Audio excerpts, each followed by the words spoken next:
You have no doubt that this was Iran because the Houthi rebels in Yemen don't have the capability. Is that the case that you would make, sir?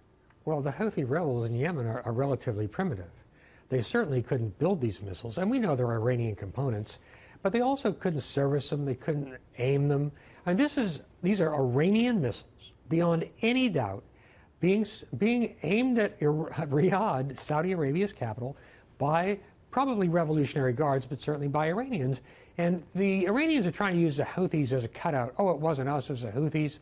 It's a sham. This is essentially a war that's already underway. And as Nikki Haley has observed, sooner or later, one of those missiles will probably get through. And then what do we do? Because we are allied by treaty with Saudi Arabia.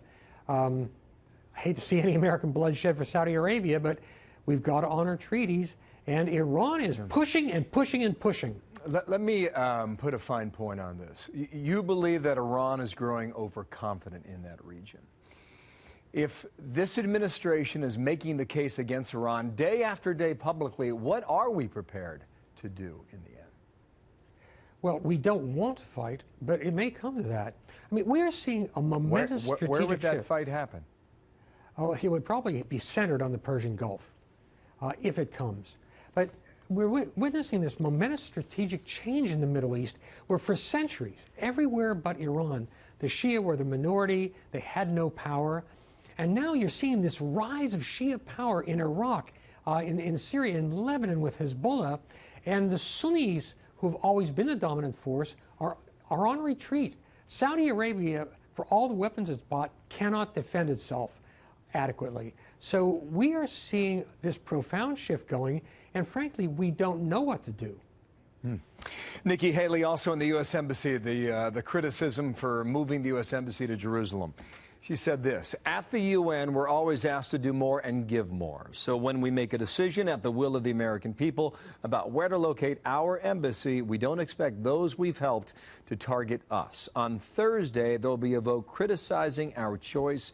The U.S. will be taking names. Interpret that, Colonel. Well, I think that Nikki Haley is on track to be our Margaret Thatcher. But she's really strong. And while I might have phrased it a bit differently, the point she's making is important, that we are asked to do so much for the UN, and I do support our membership in the UN, but then it's always open season on the United States of America. And there's been no serious discussion of the merits of recognizing Jerusalem. It's just this reflexive reaction in favor of the Palestinians. And so I think our stand on Jerusalem is moral, is ethical, and it may prove in the end to be strategically wise. And so she's sticking up for truth, justice, and the American way.